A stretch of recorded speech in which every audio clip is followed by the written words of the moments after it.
Two flies walking up a mirror.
You're all awake. You're all awake.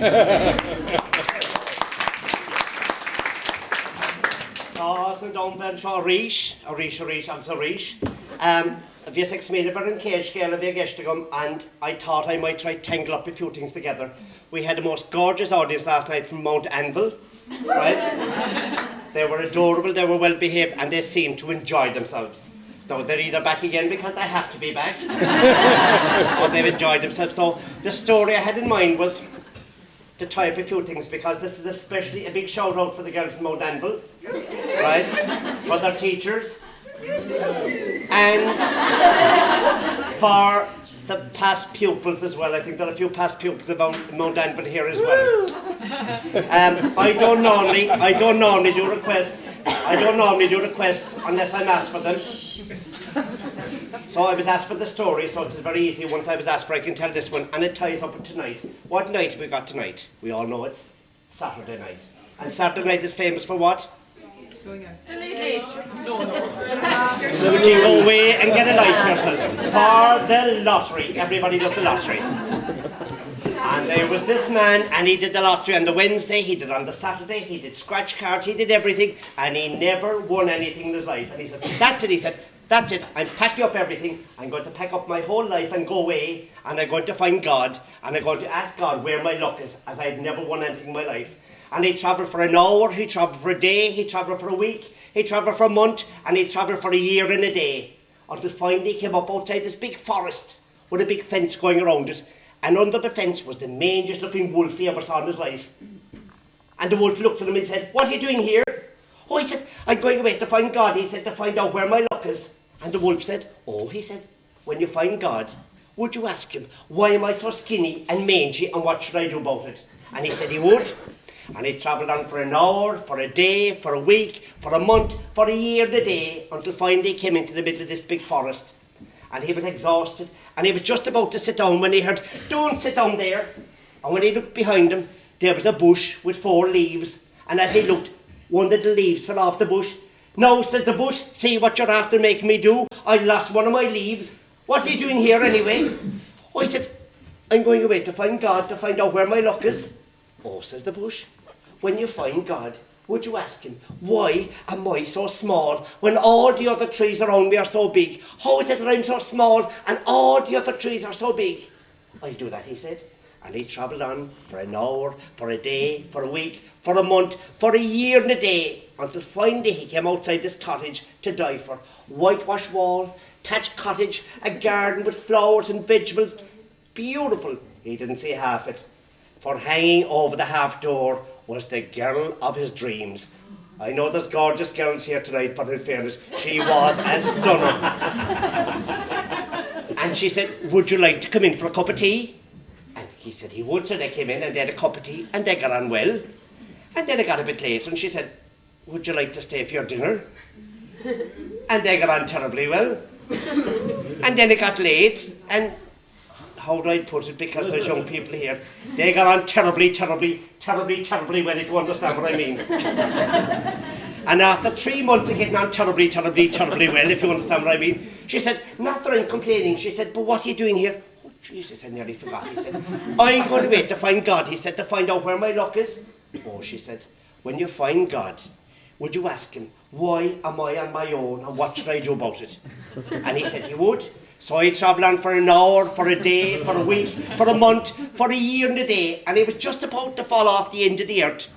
When Hoodsy come up with a cloud, only God. And she was playing the Ellen pipes. Are you God? Well, she said, that's one of my names, I have other names as well. God, can you tell me where my luck is?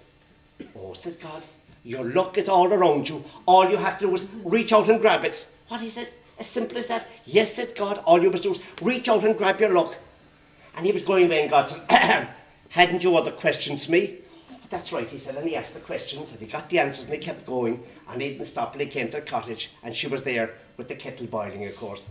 How did you get on? Brilliant, he said. God told me that my luck was all around me. All I had to do was reach out and grab it. And what about me? She said, oh, God said, your problem's very simple. You're suffering from lonesomeness. And what you should do is, the next man that you get on well with, terribly well with, don't wait for him to propose to you, you should propose to him. Well, she said, you and I get on terribly well. Will you marry me? And he said, me marry you? How in the name of God can I marry you? He said, when my luck is all around me, I must go away and reach out for my luck. And he kept going, and he didn't stop till he came to the middle of the forest. And when he came there, the bush was there. Where would it be going? And the bush said, how did you get on? Brilliant, he said. God told me that my luck was all around me. All I had to do was reach out and grab it. What about me? Oh, God said, your problem is very simple. The problem with you is with your roots. Underneath your roots is a casket full of gold and diamonds and precious jewels, and that's stopping your roots from growing. Now, if you could get someone to dig up that casket full of gold and diamonds and precious jewels, your roots go big and strong, and you'd be as big as the other trees around. And the bush said, there's a shovel over there, will you dig up the casket full of gold and diamonds and precious jewels? And he said, me, dig up a casket full of gold? And I haven't time for dig up caskets full of gold and precious jewels. My luck is all round me. He said, I must go away and get my luck. And he kept going, and he didn't stop till he came to the edge of the forest, and there was the wolf. And the wolf said, how did you go on? Brilliant, he said, God told, I don't care what God told you about just that. What did God say my problem was? God said your problem was very simple.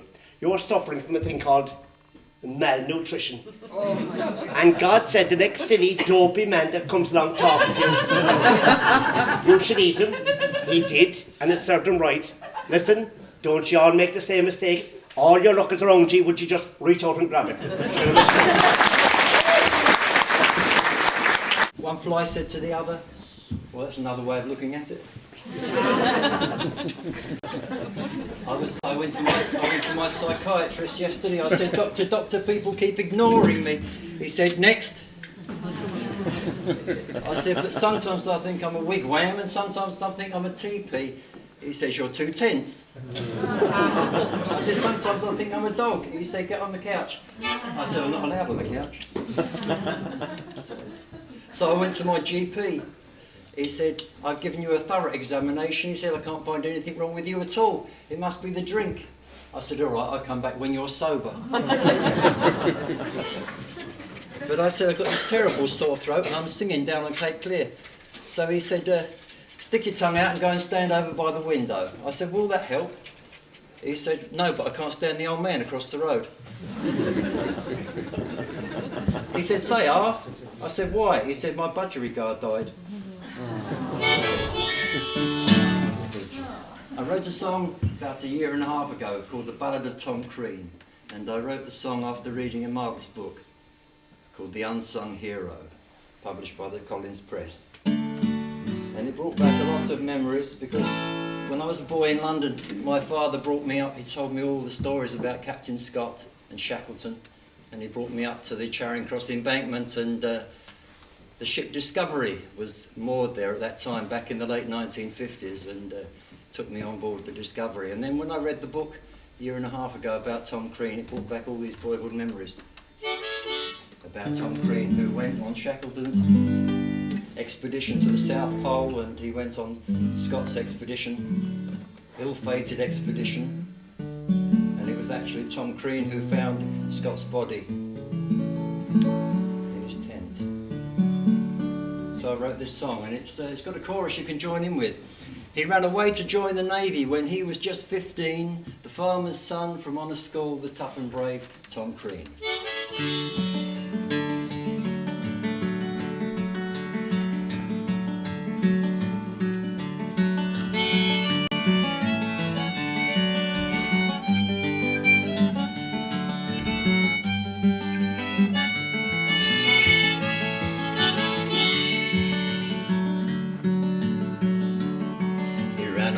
To join the Navy when he was just 15, the farmer's son from honest school, the tough and brave Tom Crean.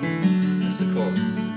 He ran away to join the Navy when he was just 15, the farmer's son from honest school, the tough and brave Tom Crean. Now the unsung hero who sailed with Captain Scott on a doomed attempt to reach the pole, to explore that frozen plot. 'Twas Crean who found Scott's body, frozen where he slept. He built a cairn upon the man, said his prayers and wept. He ran away to join the Navy when he was just 15, the farmer's son from honest school, the tough and brave Tom Crean. With Shackleton he sailed again to chart the icy waste, upon the ship Endurance an icy helly face. Froze the ocean, the voice of winter fell. He made it to the island down that glacier of hell, to tell the story of the men stranded far from home, the whalers at South Georgia crossed the savage foam, to reach the men who waited long months, it is told, sheltering in upturned boats upon the beach so cold, eating seal and penguin, seaweed from the shore. I'll step from the shore in Baltimore, sail through the breeze and the foam, but my heart will soar when I see once more that beautiful island home. Gannets dive, the dolphins play, the wind blows in from the west, seals swim by, seagulls fly in the island that I love the best. Cape Clear, my heart is here, sweet times I'll spend with you. Cape Clear, in peace you appear from the ocean and blue. In the warm summer sun, when visitors come to ramble the hills and the shore, your welcome is kind, peace they will find in the island that we all adore. By a turf fire bright, on a cold winter's night, we'll tell the stories of old.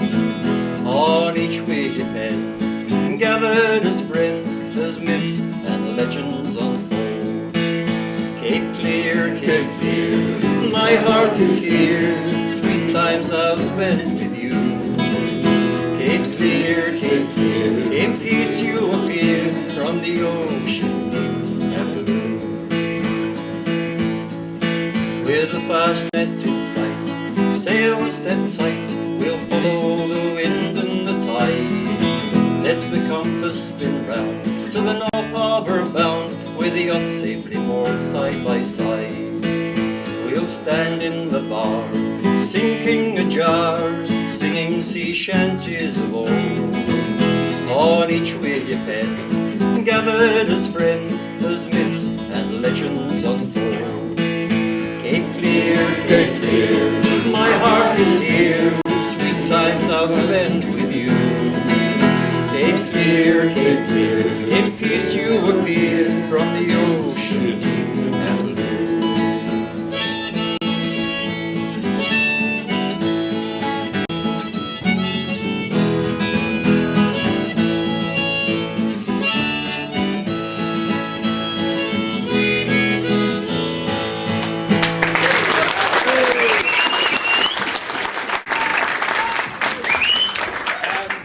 Last night, Pat Spain and myself were doing a few stories up in Tiernan down in South Harbour for the girls from Dublin. And when we were up there in a place called Tiernan, I was reminded of the story of Tiernan, which everybody knows. And that reminded me of yet another story, which is the one I want to do with you tonight. And like, we're living in a country that's fairly damp and fairly wet most of the time, and it's very rare that you'd ever see dust blown up from a road, right? Some of you might have noticed at some time. But this story anyway starts down somewhere in the south of Italy or somewhere like that, in a dry and fairly dusty place. There's a small boy playing outside on the road outside his house, and a little draft of wind blows along and scatters up the dust, and a bit of grit goes into his eye, and of course, like any child, he starts crying and runs calling for his mother. And the mother puts him on her knee and takes out the handkerchief and makes the corner to try and take the bit of grit out, and he's crying and he says, "Don't do it," and all the rest of it. And to try and distract him, she starts telling him a story. And she says, "Look, a couple of hundred years ago, in fact many hundreds of years ago, there was a boy just like you living in this place," she said. "And at that time there was a lot of illness, and there was a lot of war, and there was a lot of plague, and a lot of people died, and there was a lot of sadness. And that's what this boy saw all around him as he grew up." And she said it made him very sad, and all he ever wanted was to find a place where he could live forever, where he'd never die, where he'd never be sick, and where there'd be no unhappiness. And as he grew up from 5 to 6 to 7, he never changed his mind. And whenever anybody would ask him, "What would you like to do now when you're grown up?" he'd always say, "I'd like to find a place where I could live forever." And they'd tap him on the head and say, "You know, you'll soon change your mind. You want to get into IT or something like that." But anyway, the years went by, but he never did change his mind. And when he got to be about 15 or 16, and in those years you were a man when you were 15 or 16, unlike today, you have to be about 48 before. I'm still youthful, you know. Whereas Pat's fate is over the hill. But anyway, when you were 15 or 16, you were a man, and he went to his mother and he said, "Look, I think I'm grown up, and I think it's time for me to leave home." So she said, "Well, where are you going to go, and what are you going to do?" He said, "Look, I'm going to search for the land where I can live forever." Well, she said, "Look, you've never wanted anything else in your life, and who am I to stand in your way?" So she kissed him goodbye and gave him what she could in the line of food and instructions and so on, and said, "The best of luck, and if you do ever get a chance to come back and visit me, please do." And off he went. And he left his home, and he left his village, and he left the places that he knew, and he walked, because there was no other means of transport at that time. And within about 2 days of walking, he had left completely all of the countryside that was familiar to him. And he was into completely new territory. And his adventure was underway. And he was excited by it. And as the days went by, he began to move into newer lands again, where he didn't even understand very often the language that the people spoke. And the landscape was completely different. And eventually he came to this fairly tall hill that he knew he'd have to climb over.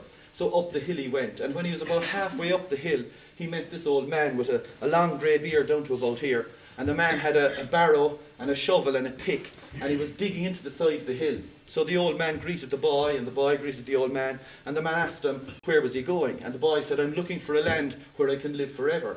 And the man said, "You know, I think you might have found it." "How's that?" said the boy. "Well," said the old man, "I was put here some time back with this shovel, with this pick, and with this barrow. And I have to stay here, and I'm going to stay alive until I've dug everything out of this hill and filled that valley below, and until the land is as flat as that." So the boy said, "How long is that going to take?" So the old man, glancing at his watch, said, "It could take maybe another 100 years. And the boy said, No, that's not long enough for me. I want to live longer like that." And the old man said, "Are you sure? Because like 100 years is a long time." The boy said, No, I want to move on." And so they bade each other goodbye, and the boy headed away, went over the top of the hill, down the other side, and walked on for a number of days again. And then he came to this huge forest that stretched out before him as far as he could see, and as far as he could see to the left and to the right. And he said the best thing to do was to head through the middle. And in those days, forests were dangerous and frightening places to people. But he said, you know, he was a man, as I said, and and he said he'd walk through the middle, and so he did. And after about a day walking through the middle of the forest, he heard the thunk of the axe chopping the wood somewhere nearby. So he followed the sound and got to a place where there was yet another old man, the second old man, with a beard down to here. And the man was chopping into the trees, and they greeted each other. And the old man said to the boy, you know, where are you going? And the boy said, I'm searching for a land where I can live forever. And the man said, you know, I think you might have found it. And how's that? Said the boy. Well, said the old man, I was put here a long, long time ago with this axe, and I was given the task of cutting down every tree in this forest until it is clear land. And I won't die until that happens. So if you work with me here, you will live that length of time as well. And the boy said, well, how long more? And the old man said, well, maybe 200 years or so. Not enough, said the boy, because 200 years will pass as quickly as 100 years maybe. Not long enough for me. I think I'll move on. So they wished each other well, and the boy moved on. 2 more days it took him to get through that forest. But eventually he came out on the other side. And in the distance he could see tall mountains, taller than he'd ever seen before, snow on the top of them. And he was beginning to think, you know, I might have to head into those mountains and into really weird and strange territory to find what I'm looking for. And after another day or two's walking, he came to this huge lake spreading out in front of him as far as he could see, mountains on the other side, and he realised he'd have to walk all the way around this lake to get to where he thought he needed to go. And as he walked around the lake, after about a day's walk, he came upon this really old man with a beard just about down to here. And the old man was standing just on the shore of the lake like that, and there was a duck standing next to him. And he had a string around the neck of the duck, and the duck was lapping in the water like that. And they greeted each other, and the old man asked the boy, you know, where are you going and what are you doing? And the boy said, I'm looking for a land where I can live forever. And the old man said, I think you've found it. And how's that? Said the boy. Well, said the man, I was put here a really long time ago, and I was put here with this duck, and this duck is drinking in the water here, and I'm not going to die until this duck has drunk every single drop of water in this lake. And the boy said, well, how long is that going to take? So the old man kind of looked around the lake and looked at the duck and said, I don't know, it could be 300 years more, I don't know. So if you stay with me, chances are you'll live another 300 years. The boy said, no, not long enough, I want more than that. So they said goodbye. And he walked all the way around that lake to the other side and into the mountains. And that's when the journey got really tough, because it was very cold and there was cold winds blowing and it began to snow and the roads were icy. Not that there were roads there. If they were, they'd be icy. Backpedaling slightly. The ground he traversed was so icy. And as he got higher, it got worse. And there were blizzards and it got miserable and his food had run out and there was no food available. And like he was wondering, would he ever get to what he was looking for? And eventually he was going through this really narrow defile or valley way up high in the tops of the mountains. And it was so cold that he felt he was eventually going to perish. And the wind began to blow from a really cold direction, piercing through him like the sound of a mobile phone.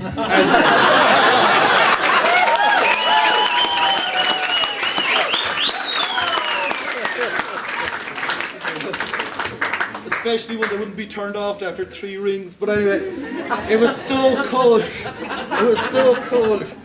He had to lean up against the side of this little valley to get shelter.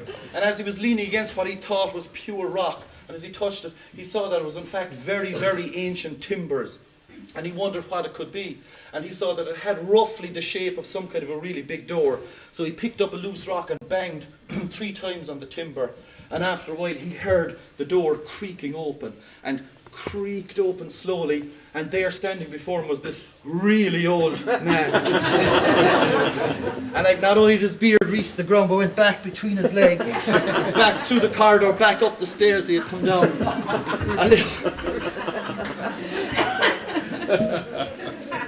And the old man said, like, yeah, what can I do for you? Or whatever that is in medieval Italian. But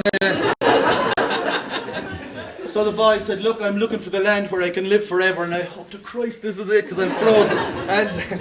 And the old man said, look, well, you've actually found it. The boy said, what? And I said, young man, before you come in, you must realise one thing. Once you cross that threshold, and once I close that door, you cannot leave this place anymore. You're here forever. And you will live forever, and you will never be ill, and you will be happy, and it'll be okay. Boy says, yeah, I'll buy that. Let me in, please. Fair enough. So the man, in he went, and they closed the door shut. And when he walked through this big long corridor, suddenly there was blue sky, there were birds in the air, there were streams, there were fish jumping in the streams, there were lakes, there were beaches. Bacardi Breezer. I know it sounds weird, but it was there. Like, stacks of it, and 15 well-thumbed copies of Hello magazine. What else would you want, you know?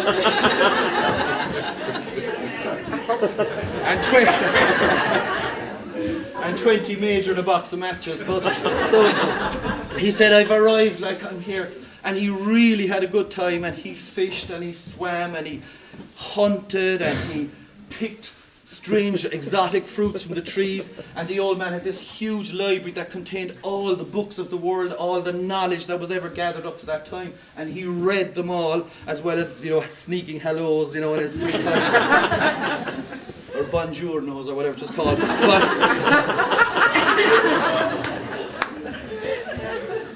And the years went by, but the boy didn't notice that, you know, and he was so happy. And eventually he began to think of home, and he remembered that his mother had asked him if he could, would he ever visit home again at some stage. So he went to the old man with whom he got on really, really well and said, look, I've been thinking about my mother a lot, and is there any chance I could go back and just visit her once, and I promise I'd come back here. And the man said, look, you don't know what you're talking about. You've been here a really long time. You don't realise it. And the boy said, I know, yeah, but it's just one little thing I want, and I will come back, and I will stay with you forever. I want to do that, but I just want to see her once more. Because we feel like that about our mothers. And I do anyway. And so eventually the old man relented, and he said, look, yes, you can, and this is where it gets familiar. I have this white horse, and you must stay on this white horse when you travel back, and whatever you do, don't step down onto the ground, because, you know, that's when you'll pay for it. Fair enough, said the boy, I promise I'll do that. So he got on the horse, brought up the door, the big huge door creaked open, out he went, and the old man said, look, you know, ride safely, and please come back to me, and I'm going to wait until you do come back to me. And the boy headed off down through the snowy, icy valleys, traversed the almost roads that were frozen, and eventually came down to where he expected the lake to be, but there was no lake there. It was fields, and it was flat, and the water was all gone. And as he rode slowly around what was the lake in his horse, he came on a small pile of bones, and he guessed, you know, that must be the duck. And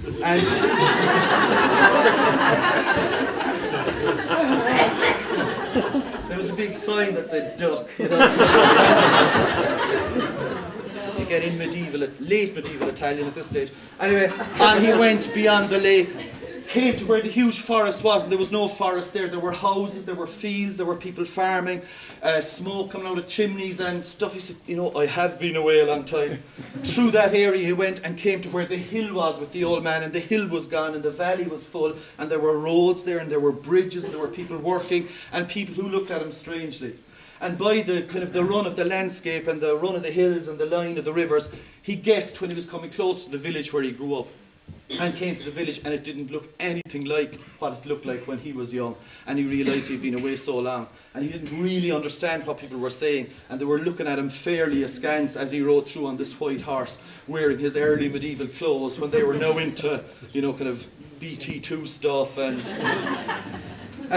so he decided, look, everything is gone, it's time to go back. And as he left the village, he came upon this really, really old man who was standing there, and the man was whipping a mule, and the mule was dragging a huge heavy wooden cart with big heavy wooden wheels, and the cart was after slipping into a dike along the side of the road. And the old man said, look, will you help me get this cart out of the dyke, because the mule just isn't strong enough to pull it. You're young, you're strong. If you could push it, I'd get the cart out again. And the boy said, I can't get down off this horse. I just can't do it. And the boy noticed that the cart was full of shoes, thousands upon thousands upon thousands of pairs of leather shoes, worn and broken and torn in this cart. And the man begged and the boy said no. And as the boy was just about to turn away and head off, the old man grabbed him and pulled him from the horse. And the second that he touched the ground, like a tremor went through his body. And all of those hundreds of years that he had been gone suddenly surged through him, and his hands wrinkled and his skin dried up and his hair went grey and his hair fell out. Just like it's happening to all of us as we age, except it's a bit more slow. And all of the years ran through his body, and he just aged there and then before the man. He said, like, what's happening? And the man laughed. And the man said, I'm death, he said.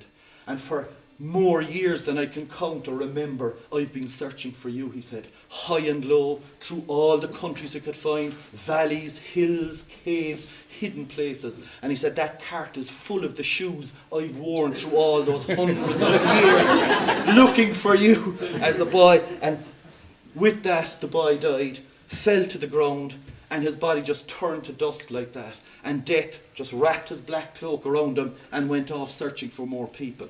And the boy decayed away to dust, and a breeze of wind came and blew the remains into the air and mixed it with the dust. And just at that second, the mother got the bit of dust from the boy's eye and said, and for all we know, that could be one of those bits of dust still blowing around his face.